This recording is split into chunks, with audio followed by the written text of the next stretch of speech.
সারা মাস সংসারের সব খরচ সামলাবার পরও যদি দেখেন মাস শেষে ২,০০০ টাকা আছে আপনার হাতে, তাহলে আজকের ভিডিওটা কিন্তু আপনার জন্য। কারণ আজকের ভিডিওতেই আমি আপনাদের সাথে শেয়ার করব কিভাবে মাসে মাত্র ২,০০০ টাকা জমিয়েও নিজের মাথার উপর একটা স্থায়ী ছাদ বা ফ্ল্যাটের কাজ শুরু করতে পারেন। এছাড়াও শেয়ার করব কিভাবে মাত্র ১০,০০০ টাকায় সংসারের পুরো এ টু জেড খরচ সামলেও ওই যে ২,০০০ টাকা জমানো যায়, এবং সেই ২,০০০ টাকা হিসেব করে কিভাবে আপনি আপনার ফ্ল্যাটের কাজ বা আপনার নিজের মাথার উপর একটা স্থায়ী ছাদ বা নিজের স্বপ্ন পূরণের কাজগুলো শুরু করতে পারেন। So hello everyone, good morning. কি অবস্থা, কেমন আছেন সবাই? আশা করছি যে যেখান থেকে আজকের ব্লগটি দেখছেন সকলে খুব ভালো আছেন। বাংলাদেশের ছোট্ট নগরী আর আমার একান্ত প্রিয় প্রাণের শহর বরিশাল থেকে বলছি। নতুন আরো একটি সুন্দর দিনের সাথে শুরু করছি আজকের ব্লগটি। আর পুরো ব্লগটি জুড়ে থাকতে পারেন আমার সাথে, আই হোপ আপনাদের ভালো লাগবে। তো এই তো আমাদের কিন্তু চারতলা যে ফ্ল্যাট, সেই ফ্ল্যাটের কাজ অনেকটা কমপ্লিট। এখন কিন্তু সেন্টারিং করে ছাদ ঢালাই হবে, তাহলে কিন্তু ছাদের কাজ কমপ্লিট। আর এখানে কিন্তু পিলার ঢালাই, তারপর সিঁড়ি ঢালাই এগুলো কিন্তু হয়ে গিয়েছে। এবার কিন্তু সেন্টারিং করা হচ্ছে, তারপর হয়তোবা সামনে ছাদ ঢালাই হবে, তারপর কিন্তু ভিতরের কাজ শুরু করতে পারবো। তো এই হচ্ছিল আমার নিজের ফ্ল্যাটের আপডেট। তো এবার বলি, আমাদের মধ্যবিত্ত প্রত্যেকটা মানুষেরই কিন্তু স্বপ্ন থাকে নিজের মাথার উপর একটা ছাদ হোক, বা নিজের একটা ফ্ল্যাট হোক, বা নিজের স্থায়ী একটা কিছু হোক, সেটা শহরে হোক বা গ্রামে হোক, নিজের সামর্থ্য অনুযায়ী আর কি। তো সেই জন্য যে আপনারা মনে করেন যদি যে একটা ফ্ল্যাট কিনতে গেলে অনেক টাকা লাগবে, হ্যাঁ অনেক টাকা লাগবে, তবে আপনার স্বপ্ন গড়ার কাজটা কিন্তু ছোট থেকেই শুরু হয়। আমরাও কিন্তু আমাদের ফ্ল্যাট বাড়িটা একবারে করতে পারিনি, ছোট ছোট একটু একটু কাজ করার মাধ্যমে তারপর কিন্তু আস্তে আস্তে এই পর্যন্ত এসেছি। আসলে মধ্যবিত্ত কোনো মানুষের পক্ষেই সম্ভব না একবারে অনেক কিছু করা, ছোট ছোট পদক্ষেপের মাধ্যমেই কিন্তু আস্তে আস্তে একটা বড় কিছু করা যায়। আজকে ২,০০০ টাকা জমালেন, আস্তে আস্তে কিন্তু সেই টাকাটা বাড়বে, কমবে না। আর আজকে থেকে যদি আপনি টাকা জমানোর অভ্যাস করেন, একটা সময় কিন্তু তা বাড়তে থাকে, এবং তখন থেকে মনে করবেন আপনি আপনার স্বপ্ন বা আপনার লক্ষ্য গড়ার কাজ শুরু করে দিলেন। তো যাই হোক, এইসব বিষয়ে একটু পরে আসছি। তার আগে দেখাচ্ছিলাম আমাদের ফ্ল্যাটের কাজ আর এই যে ঘর বাড়ির টুকটাক কাজ। মানে গত ভিডিওটা যেখান থেকে শেষ করেছিলাম ওইখান থেকে কিন্তু আজকের ভিডিওটা আবার শুরু করেছি। গত ভিডিওতে কিন্তু অনেকেই মানে ফ্ল্যাটের যে বিষয় নিয়ে আমি ভিডিও দিয়েছিলাম, সেই ভিডিওটা কিন্তু অনেকেই পছন্দ করেছেন। তো আশা করব আজকের ভিডিওটা আপনাদের কাছে ভালো লাগবে এবং হেল্পফুল হবে। তো যদি ভালো লাগে ভিডিওর কোনো অংশ, তাহলে ভালো লাগার জায়গা থেকে কিন্তু অবশ্যই একটা লাইক দিয়ে বাকি ভিডিওটুকু কন্টিনিউ করবেন, এবং স্মরণ করে যারা এখনো লাইক দেননি তারা কিন্তু আবার চেক করে একটু লাইকটা দিয়ে দিবেন। আপনার একটা লাইকের মাধ্যমে কিন্তু ভিডিও করার উৎসাহ বা আমার কাজের উৎসাহ অনেকটা বেড়ে যায়। এছাড়াও যারা আমার চ্যানেলে নতুন ভিজিট করছেন তারা কিন্তু চাইলে এই ধরনের ভিডিও যদি আপনি পছন্দ করেন, তাহলে কিন্তু চ্যানেলটি সাবস্ক্রাইব করে আমার ছোট্ট চ্যানেলটির পাশে থেকে যেতে পারেন। সেই সাথে বেল আইকন অবশ্যই প্রেস করে রাখবেন, যাতে করে আমি ভিডিও দিলে নোটিফিকেশন আপনার কাছে পৌঁছে যায়। যেহেতু আমি রেগুলার ওইভাবে ভিডিও দিতে পারি না, এই কারণে কিন্তু নোটিফিকেশন পেলে তখন আপনারা সময় সুযোগ বুঝে ভিডিওটা দেখে নিতে পারবেন। আর নোটিফিকেশনে বেল আইকন প্রেস করে রাখার ফলে কিন্তু নোটিফিকেশন আপনার কাছে যাবে, আর বেল আইকন প্রেস করা না থাকলে কিন্তু নোটিফিকেশন যাবে না। যেহেতু আমার ওরকম কোনো রুটিন নেই ভিডিও দেওয়ার, এর জন্য বলবো যদি আপনারা আমার ভিডিও সত্যি পছন্দ করেন, তাহলে কিন্তু চ্যানেলটির সাবস্ক্রাইব করার সাথে সাথে আপনি বেল আইকনও প্রেস করে রাখবেন। নাহলে কিন্তু আসলে ভিডিও দিলে ওটা কিন্তু বোঝা যায় না। এছাড়াও কিন্তু অনেক আপুরাই আমার ভিডিওর জন্য অপেক্ষা করেন, সেই সব আপুদের কিন্তু মনের অন্তঃস্থল থেকে অনেক অনেক ভালোবাসা আর দোয়া রইল আপুদের জন্য। আপুরা কিন্তু এই রোজার দিনেও আমাকে অনেক ভিডিও মানে আমার ভিডিও দেখেন এবং আমাকে অনেক হেল্প করেন, সাপোর্ট করেন। এর জন্য আপুদের অসংখ্য অসংখ্য ধন্যবাদ। এছাড়াও কিন্তু গত ভিডিওতে অনেকেই কমেন্ট করে বলেছিলেন যে এখানে ডাক্তারের খরচ কোথায়, ঔষধের খরচ কোথায়, তারপর অনেকে আবার প্রসাধনীর খরচ নিয়েও কথা বলছিলেন। মানে কমেন্ট দেখে যেটা বুঝলাম যে আসলে আমরা যদি মনে করি যে আমাদের সব বিলাসিতা পূরণ করলেও করে তারপর আমরা টাকা জমাবো, সেই ক্ষেত্রে কিন্তু টাকা জমানোটা আসলে হয় না।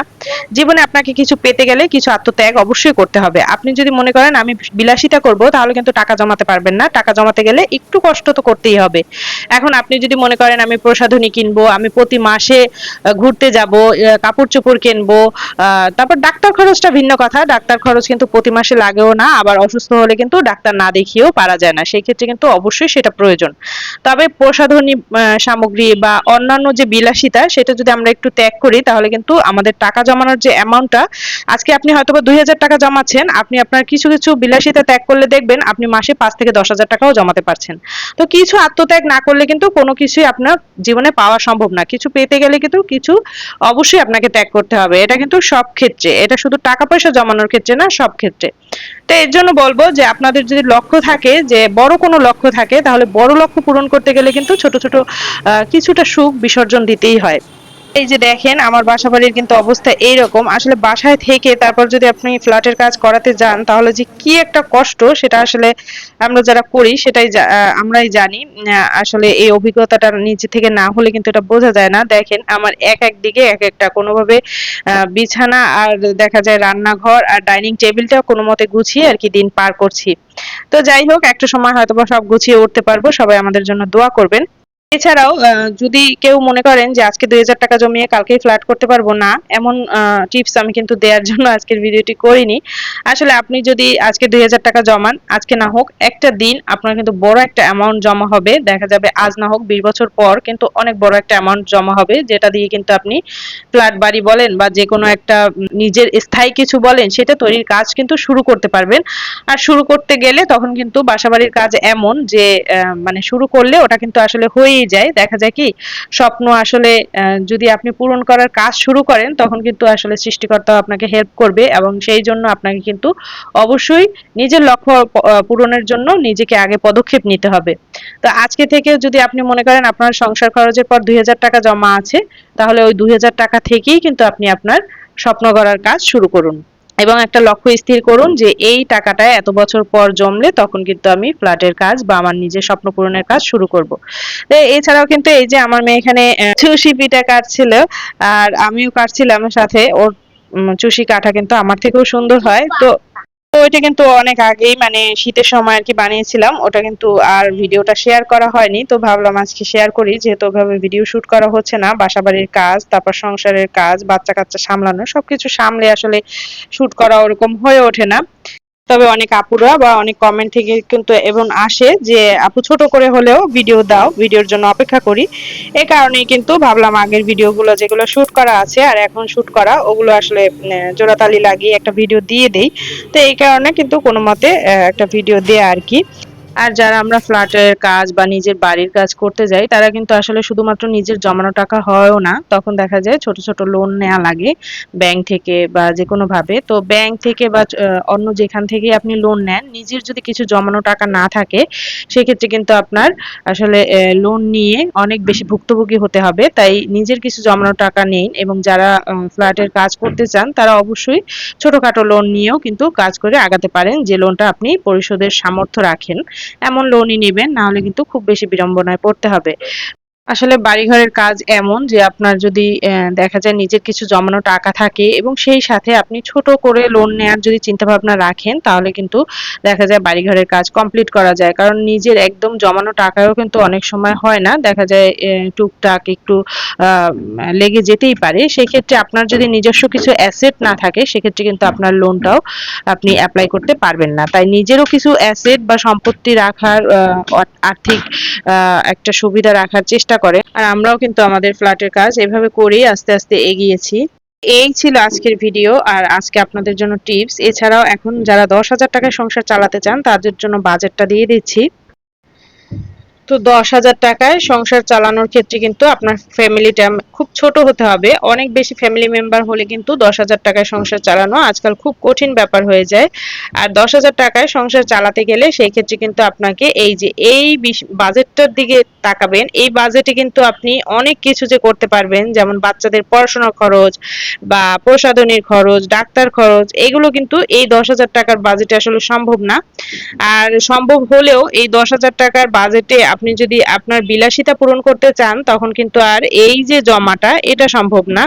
তো আসলে এই জমাটা ১০,০০০ টাকার মধ্যে সংসার খরচ করে এই জমাটা করতে গেলে তখন কিন্তু আপনাকে একটু কষ্ট করতেই হবে।